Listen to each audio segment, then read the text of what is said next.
ఎవరి విజయసాయిరెడ్డి? మన నెల్లూరు ఎంపీగా ఆయననే ఎందుకు గెలిపించుకోవాలో ఇప్పుడు చూద్దాం. మన నెల్లూరు జిల్లాలోని తాళ్లపూడి గ్రామంలో 1957 జూలై 1న జన్మించారు. స్థానికంగానే చదువుకుని ఉన్నత విద్యావంతుడు, ఆర్థికవేత్తగా ఎదిగారు. 22 సంవత్సరాల అనుభవంతో నిష్ణాతుడైన చార్టెడ్ అకౌంటెంట్. రైతు కుటుంబంలో పుట్టి కష్టే పలి అన్న సిద్ధాంతంతో అంచెలంచెలుగా ఎదిగిన వ్యక్తి. తెలుగు ప్రజలకు ఆరాధ్యుడైన దివంగత ముఖ్యమంత్రి వైఎస్ రాజశేఖర రెడ్డి ప్రేరణతో రాజకీయాల్లోకొచ్చారు. వైఎస్ఆర్ కాంగ్రెస్ పార్టీ ఆవిర్భావం నుంచి జననేత వైఎస్ జగన్ గారి వెంట నడుస్తున్నారు. రాష్ట్ర స్థాయిలోనే కాకుండా జాతీయ స్థాయిలో మంచి గుర్తింపు ఉన్న నాయకుడు. 2016లో రాజ్యసభ సభ్యుడైనప్పటి నుంచి ఆంధ్రప్రదేశ్ ప్రయోజనాల కోసం పార్లమెంటులో గళం వినిపిస్తూనే ఉన్నారు.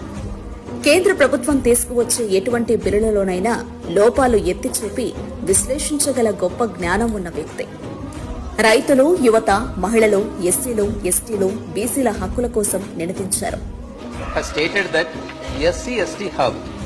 Which the government of India has launched. He is providing support, and in the reply he has enlisted 8 functions that it is carrying out. Sir, the major problem what the SC/ST entrepreneurs are facing is in identifying the business partners and also in procurement. Party పరంగా వైఎస్ఆర్ కాంగ్రెస్ పార్టీలో జాతీయ ప్రధాన కార్యదర్శిగా కీలకమైన నేత. ప్రజాసేవలోని ఆత్మ సంతృప్తిని పొందే ప్రజానాయకుడు. ప్రజాసేవ తప్ప మరో వ్యాపకం లేని వ్యక్తి. పుట్టిన ఊరుపై మమకారంతో సొంతూరు తాళ్లపూడిని దత్తత తీసుకుని అనేక అభివృద్ది కార్యక్రమాలు చేశారు. రాష్ట్ర వ్యాప్తంగా అనేక జాబ్ మేళాలు నిర్వహించి వేలాది మంది యువతకు ఉద్యోగ అవకాశాలు కల్పించారు. అనేక క్రీడా టోర్నమెంట్లు పెట్టి అనేక మంది క్రీడాకారులను ప్రోత్సహించారు. ప్రజలకు, నమ్ముకున్న వారికి న్యాయం చేయడమే ఆయన నైజం. తన దృష్టికి వచ్చిన ప్రజా సమస్యను పరిష్కరించే వరకు విశ్రమించరు. ప్రత్యక్ష ప్రజాక్షేత్రంలో ఆసక్తితో ప్రజలకు సేవ చేసే తపనతో నెల్లూరు ఎంపీగా పోటీ చేస్తున్నారు. నెల్లూరు పార్లమెంటు నియోజకవర్గం గురించి అణువణువునా తెలిసిన వ్యక్తి.